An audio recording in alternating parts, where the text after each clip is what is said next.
ya kifedha, kuwa na mfumo mzuri wa fedha, ndo tunaamini sana, hasa vijana wengi, tofauti na watu waliotukulia au wazazi wetu.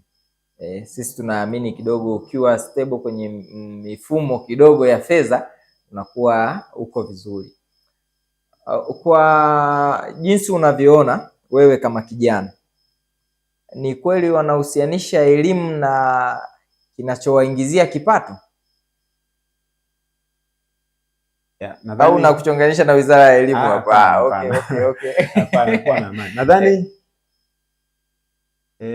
kuna mitazamo hapo kwamba umuhimu wa elimu unaenda mbali zaidi hata ya mtu kuwa na fedha au mtu kufanikiwa kifedha.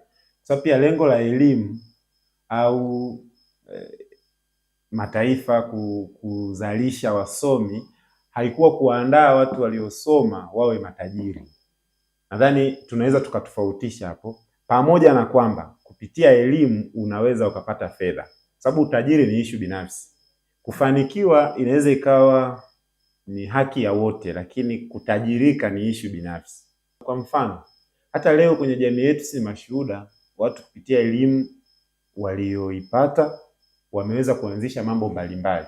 Yale yaliyoanzishwa yanaweza yakawa katika elimu zao au hata nje ya elimu zao, lakini hatuwezi kuondoa ule uelewa walionao na elimu walioipata. Kwa hiyo inawezekana, pamoja na kwamba katika kutafuta sana mafanikio wakati fulani, ili mtu kufanikiwa anaweza akafanikiwa hata asipoitumia ile, kwa maana ya kuwa kwenye industry aliyoisomea. Kwa mfano tukasoma ualimu, anaweza akawa anafanya jambo tofauti na ufundishaji au issue yoyote ambayo ipo katika arena ya elimu na ualimu kwa ujumla. Unachofanya sasa hivi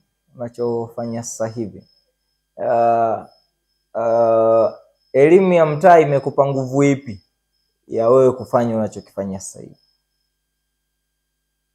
Nadhani mimi naweza nikawa tofauti kidogo. Mimi kitu ninachokifanya kinatokana sana na historia yangu, wala si mazingira ya labda mazingira yanayonizunguka sasa. Kitu ninachofanya mimi kinatokana sana na mazingira yangu, kwa sababu kama unavyofahamu mimi nafanya kazi na mashirika tofauti ambayo yanasaidia watu na watoto na vijana wanaoishi kwenye mazingira magumu. Kwa mimi pia ni muhanga wa hiyo. Yaani na historia sawa na hiyo. Kwa hiyo na mimi nimewahi kufadhiliwa na watu mbalimbali, na hasa watu wengi tu hata siwafahamu waliwahi kunisaidia nikasoma na nini. Kwa hiyo hiki ninachokifanya leo, mimi nafahamu uchungu anaopata mtu aliyeshindwa kwenda shule kwa sababu ya kukosa daftari, kukosa uniform. Yaani yale machungu yale anasikia yule kijana au mtoto, mimi pia nimeyaishi, yaani nayafahamu. Mtu anayeahirisha masomo kwa kukosa ada au kwa kukosa nini, mimi nafahamu vile, kwa sababu mimi pia nimepita katika mazingira hayo. Kwa kile ninachokifanya mimi kinatokana na historia yangu. Ndio maana pale mwanzo niligusia kwamba mambo mbalimbali ya maendeleo ya jamii kwa namna hiyo. Hapo ni sahihi. Mtaa umekulea. Mtaa umekulea, hiyo ni lugha rahisi ambayo tunaweza tukaitumia siku hizi, kwamba mtaa umekulea na unajaribu pia na wewe kutumia mtaa kulea baadhi ya makundi ya watu kwa kile ambacho unakifanya. Kwa hiyo tunaendelea tu kuheshimu elimu ya mtaa. Unadhani unaona ni vyema vijana wakapita njia hiyo unayoipita wewe, kwamba ni sahihi mapito uliyoyapitia hayo basi utamani na wengine wayapitie?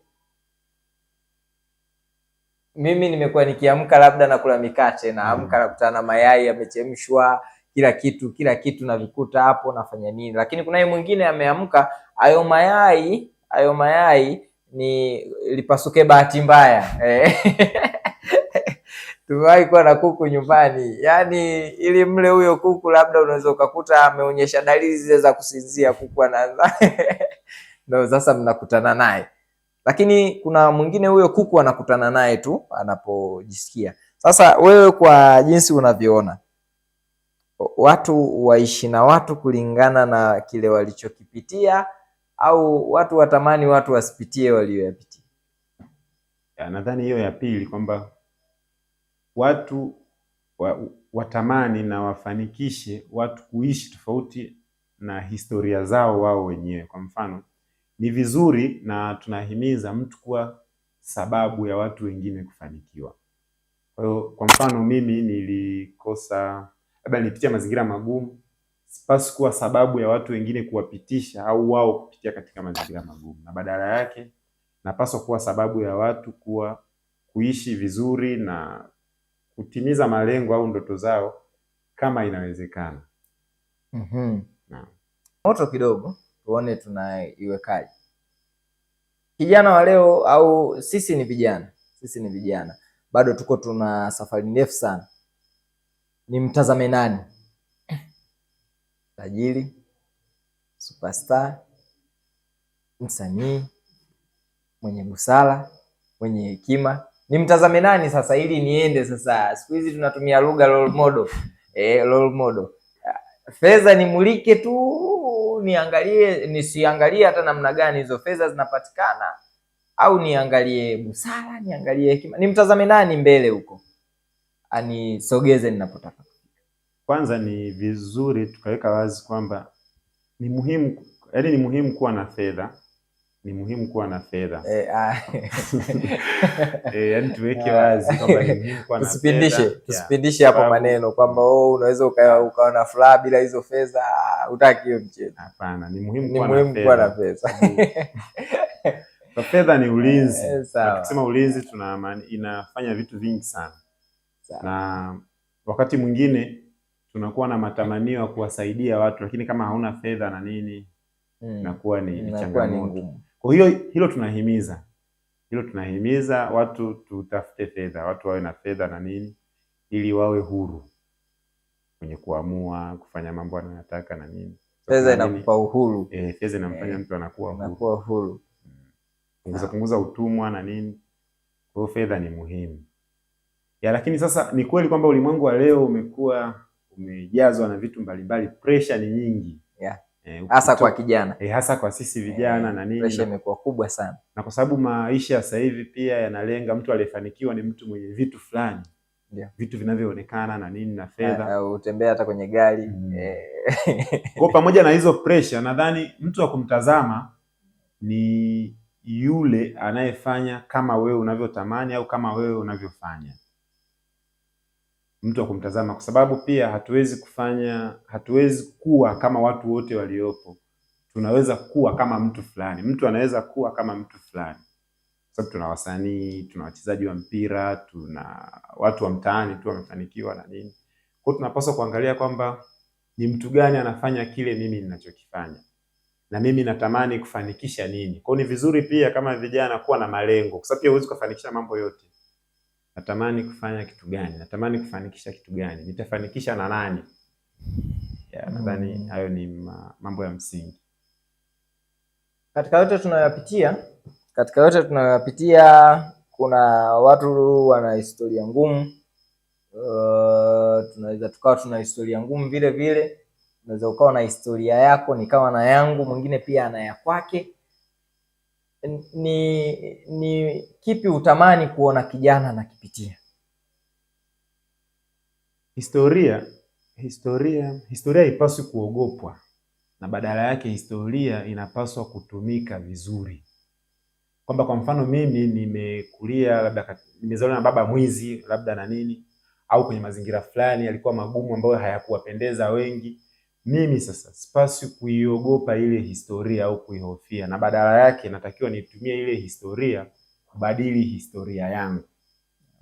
Na mtu, hata katika saikolojia wanasema mtu hapaswi kuwa mfungwa wa historia yake, kwa sababu historia inabadilika, historia inabadilishwa, historia inaandikwa upya kulingana na kipindi na mtu mwenyewe. Kwa hiyo mtu kijana hapaswi kuwa mfungwa wa historia yake, kwa sababu zipo historia mbalimbali za watu ambazo walizishinda historia. Kwa sababu kwa Kireno kuna msemo wao, lakini nitausema kwa Kiswahili, wanasema Maana kileno nisingekuelewa. Hakuna sababu inayoweza kumfanya mtu akakata tamaa, na walivyosema hivyo walimaanisha kwamba kile unachokiona wewe kinataka kufanya ukate tamaa, kuna mtu alikishinda. Kwa hiyo sasa unapaswa utumie namna alivyoshinda ushinde na wewe. Kwa hiyo hakuna sababu ya mtu kukata tamaa. Kwa hiyo ndo tunahusianisha sasa na historia. Kwa hiyo kijana asiruhusu historia imkabe. Isimfanye akashindwa yeye sasa kufanya yale ambayo anapaswa afanye kwa sababu tu ya historia fulani. Bana wewe babako alikuwaga hivi, akashindwa na yeye akasema sisi kwetu ndo hivyo bwana, familia yetu familia yetu haijawahi vuka hapo. Form 4 haijawahi kabisa. Tunamlindaje kijana? Mimi hapa mfano, mimi ninao marafiki nimekuwa nao kuna marafiki tumefanya vitu vingi utotoni, ukubwani, kwenye maisha labda ya vyuo tumekutana, mtaani tumekutana, tunalingana umri, lakini leo labda wananizidi kila kitu. Nifanye nini ili afya yangu kidogo ya akili iendelee kuwa na amani? Wewe kama mwana saikolojia kwamba tayari nikiangalia naona, yani unajua nafsi ya mwanadamu, naona mbona na mimi ni sawa nao, mbona na mimi ninaamka asubuhi, mbona na mimi ninafanya 1 2 3, mbona kwa nini? Unanishauri nini au unamshauri nini kijana ambaye anapitia situations za namna hiyo? Kwanza nitalijibu kisaikolojia. Kwenye saikolojia wanaita inferiority complex. Yani mfano mmehitimu darasa la 7 wote, lakini kuna mmoja wewe ukafaulu, mwingine akashindwa kufaulu kwa maana ya kuendelea na masomo. Sasa ikitokea mmekutana barabarani wote, huyu anatoka huku, huyu anatoka huku, asilimia kubwa anayeweza kumkimbia mwenzake ni yule aliyefeli. Anabadilisha njia. Lakini si kweli kwamba wewe uliyefaulu unamchukia au unamdharau. Yani yeye mwenyewe ndio inaitwa inferiority complex. Sasa tunarudi sasa kwenye swali lako la msingi. Tunasema labda tumesoma na mtu, tumezani darasa la 7 na nini, labda yeye hakuendelea. Sasa kitu cha msingi cha kijana kujiepusha na hizo pressure za kufanikiwa, kwanza anapaswa kujiuliza mambo yafuatayo. Kuna watu ambao sisi tulisoma nao wakaishia darasa la 7, na baada ya wao kuishia darasa la 7 walianza kupambana na umaskini. Na ukipiga hesabu kuanzia shule ya msingi hadi form 6 ni kama ni almost miaka 16 tuko shuleni. Kuna mwenzako ile miaka baada ya darasa la 7 alianza kupambana na changamoto ya umaskini tu. Huyu adui. Adui mmoja akamchagua adui yake mmoja, kama ambavyo wewe ulichagua adui mmoja ujinga. Sasa umetumia miaka 16 kupambana na ujinga. Sio rahisi ukawa sawa na huyu kiuchumi, sawa na ambavyo yeye hayuko sawa na wewe katika kile ulichokuwa unafanya nini? Ulichokuwa unafanya. Kwa hiyo kwa hapo kila mtu alichagua adui. Kujilinga, kwa sababu kwenye saikolojia wanasema mambo mengi yanayowaumiza watu yametokana na machaguo yao. Kwa hiyo na sisi vijana kujilinganisha sio jambo baya, kuiga sio jambo baya, lakini tuangalie pia ni kwa namna gani tunajilinganisha na wale watu tunaowaiga au tunaofanya nini. Kuna wakati mwingine wanafanya shughuli tofauti na zile tunazozifanya, wana muda mrefu katika kile wanachokifanya tofauti na mimi nina mwaka mmoja tu, lakini kuna mtu amenipita na gari, lakini katika kile kilichompa gari